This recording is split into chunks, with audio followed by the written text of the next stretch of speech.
Hey there, beautiful souls. Welcome back to the channel. Today we're diving into a touching story of love, loss, and healing that's sure to resonate with many of us. We're talking about how Isaac found comfort after his mother's death when Rebekah entered his life. But before we jump into the biblical account, let me share two modern-day stories that might hit close to home. First, meet Emily, a 32-year-old teacher from Boston. Emily lost her mom to cancer when she was 28, and the grief was overwhelming. She threw herself into her work, barely keeping her head above water emotionally. Then, at a friend's wedding, she met Mark. As they got to know each other, Emily found herself opening up about her loss. Mark's gentle understanding and support helped Emily process her grief in ways she hadn't been able to before. 2 years later, they're married. And Emily often says that while no one can replace her mom, Mark's love has brought a new kind of healing into her life. Now, let's talk about Michael, a 40-year-old artist who lost his creative spark after his father's passing. His dad had always been his biggest supporter, and without that encouragement, Michael felt lost. He stopped painting and withdrew from the art community. One day, while reluctantly attending a local art fair, he met Sophia, a fellow artist. Her passion for art and her fresh perspective reignited Michael's creativity. As they collaborated on projects, Michael found himself not only painting again, but also healing from his loss. Sophia's presence in his life didn't replace his father, but it helped him honor his dad's memory by pursuing his passion once more. Both Emily and Michael's stories remind us that while love can't erase our losses, it can bring comfort and new joy into our lives. And that brings us to our biblical couple, Isaac and Rebekah. Let's rewind a few thousand years to the book of Genesis. We find Isaac, the long-awaited son of Abraham and Sarah, dealing with the loss of his mother. The Bible doesn't give us a lot of details about Isaac's emotional state, but we can imagine the pain he must have felt. Sarah was no ordinary mom. She was the matriarch of a nation, a woman of incredible faith who had waited 90 years to have Isaac. Her loss must have left a huge void in Isaac's life. Enter Rebekah. In Genesis 24:67, we read, Isaac brought her into the tent of his mother Sarah, and he married Rebekah. So she became his wife, and he loved her. And Isaac was comforted after his mother's death. Now let's pause here for a moment. This verse is packed with meaning that we might miss at first glance.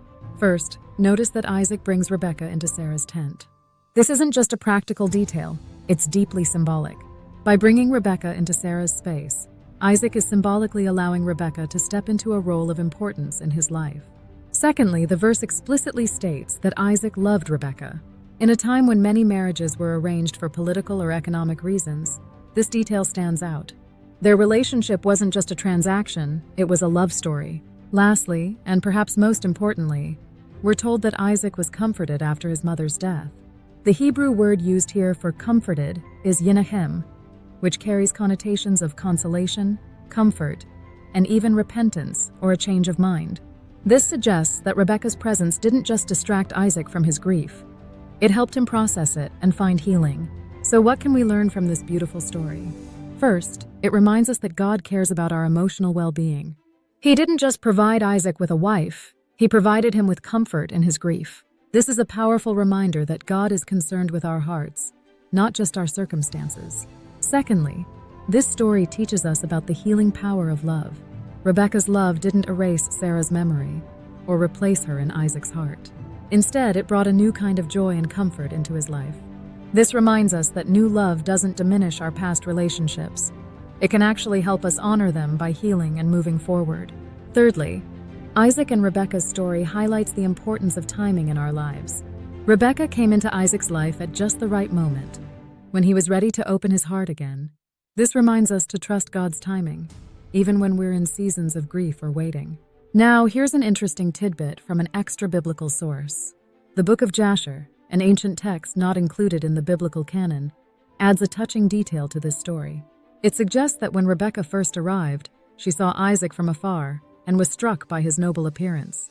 When she learned who he was, she modestly covered herself with a veil. While we can't verify this detail, it adds a sweet touch of romance to their first meeting, reminding us that even in times of grief, there can be moments of beauty and anticipation. So how does Isaac and Rebekah's story apply to us today? Well, it speaks to anyone who's experienced loss and wonders if they'll ever find joy again.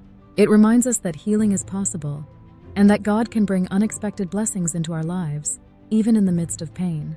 For those of us who haven't experienced this kind of loss, this story challenges us to be like Rebekah, to be willing to step into someone's life and bring comfort.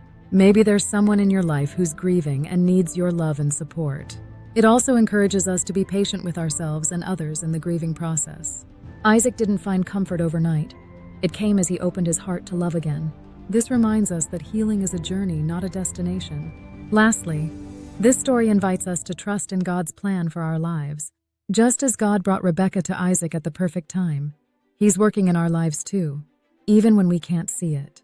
Ladies, Isaac and Rebekah's story is an invitation to hope, even in times of loss, an invitation to open our hearts to new possibilities, an invitation to trust that God is working, even in our darkest moments.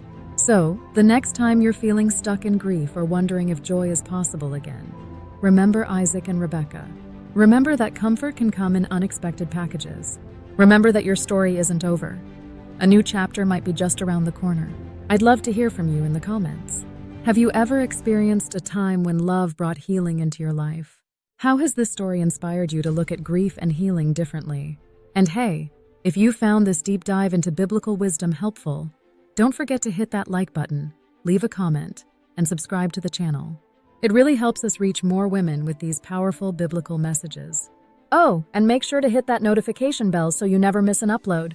Until next time, keep your heart open, your faith strong, and your eyes fixed on the God who brings beauty from ashes. You never know when your Rebekah moment might come. God bless, and I'll see you in the next video.